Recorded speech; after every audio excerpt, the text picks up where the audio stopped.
Hey everybody, it's Femtrooper, and today I'm going to be going over all the games I've beat recently.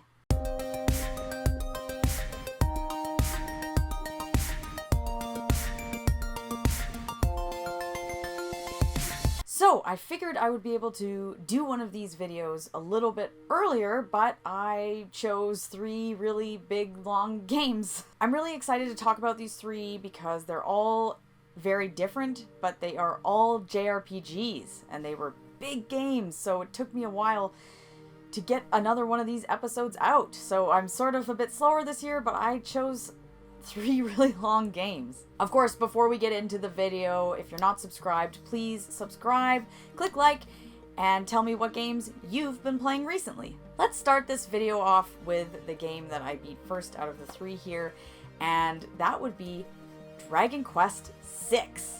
Now, this is one that I've sort of not really been avoiding, but kind of I've been pushing it away only because I've just heard that it's one of the weaker Dragon Quest titles, and I don't have many Dragon Quest games to get through now. At this point, now that I've beaten 6, I only have number 7 and number 9 to beat, and then I will have played every mainline Dragon Quest game, except for 10, of course, because that's a Japanese-only MMO. Excluding that, yes, I only have 2 Dragon Quest games to go, so I'm excited, and I try and beat 1 a year. So next year, we'll see what I choose. I'm thinking 9, but anyway, saving 7 for the end, because it's a big one. But back to 6, I beat Dragon Quest VI. What's the deal with Dragon Quest VI?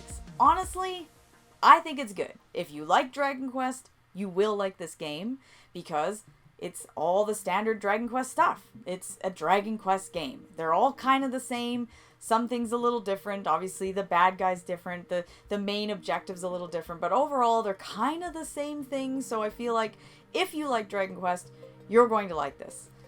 Now, in terms of where it stands on my list, it's definitely low. It wouldn't be one of my favorite ones. And I think that's just because I didn't really jive with the story that much. It was okay. I did like the concept that there were 2 worlds. There's basically like a dream world and the real world, and you go back and forth between them.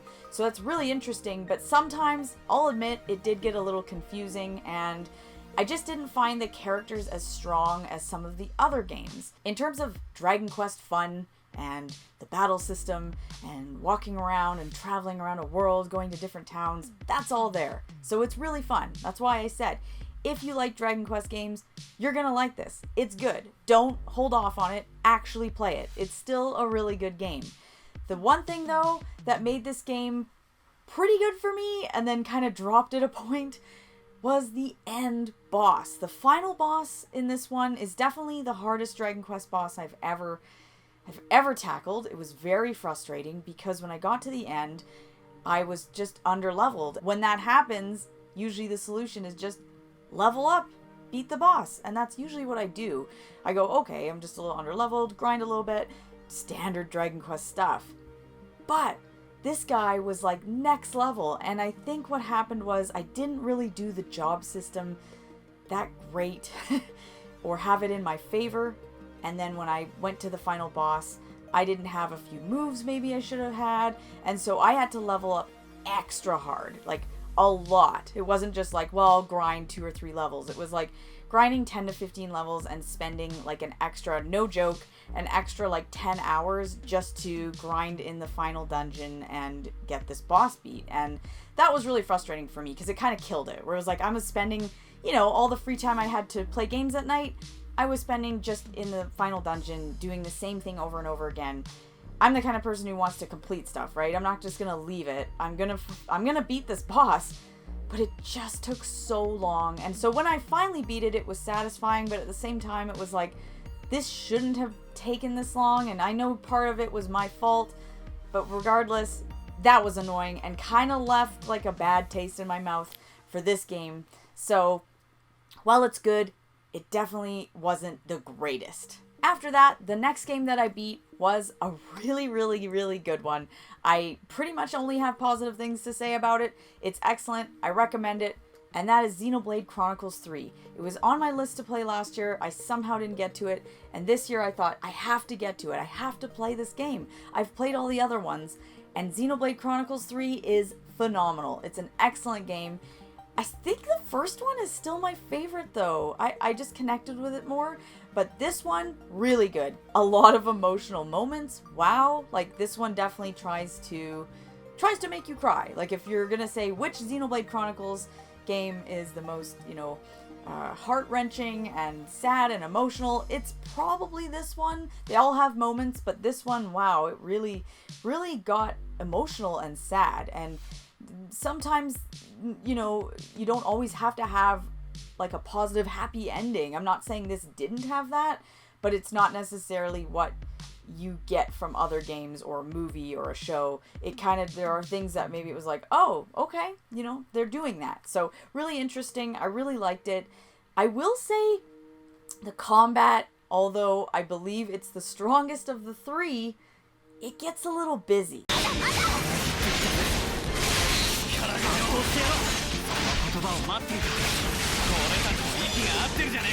It's just, there's a lot of numbers and things going on the screen and lots of characters because all your party members are just going at it, and it kind of, you're like looking at it like, what? Like, I can do it, but it was just kind of like, I don't know, I wish it was just a little bit like cleaner.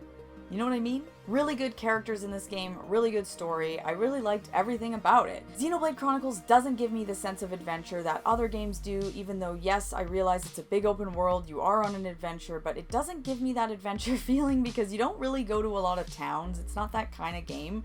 You're traveling around, but not necessarily to towns, and I don't know. It is a big adventure. It's very open and gives you that MMO kind of feeling, even though you're playing a single-player JRPG. But it doesn't give me that feeling. So it's although I really like this game, I wouldn't put it in my like top 5 games of all time kind of thing. Like, it's great, but it's not my favorite. And I do like the first one, I think, a little bit better. But I have to say, this game is really good. I was definitely pretty hooked by the end. It took a while for me to kind of like get in the groove with it and get to the point where I thought, yeah, I'm really connecting with this game. But once I did, it was really great, and I was so happy to kind of see it end, and it was definitely fulfilling. Now, the most recent game that I beat, which I literally just beat, so it's very fresh, would be Sea of Stars. Now, this game is one I've been wanting to play for a long time. Ever since it got released, I was like, this is going to be fantastic.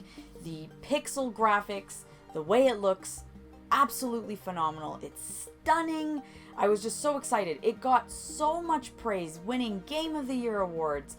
It's supposed to be like the kind of a modern day Chrono Trigger. There's so much going on for it. It's got Yasunori Mitsuda as a composer. I mean, there's a lot going on here. So I was really excited. It's been on my list. It was on my list to play this year, so I'm excited because I always make a backlog list and a plan for the year, and out of that plan, actually all 3 of these games were on it, so I feel like this is great. I'm checking off boxes here. Sea of Stars, however, did kind of fall flat for me, and we're going to talk about why. Well, this game is probably one of the most beautiful games I've ever played. It is stunning looking. It's sort of like what you wanted from like a Super Nintendo game back in the day, where it has that 16-bit look, but the characters are just moving and doing all sorts of things, where you just didn't get that from sprites, 25, 30 years ago. So really cool. But I feel like, with all that, gorgeousness that it is, it's just okay. That's the problem. It's just okay. Now, I rank JRPGs mostly in terms of enjoyment based off story. So it can have really bad gameplay, but if it has a great story, that's okay for me. I know some people that's not the case, but for me it is.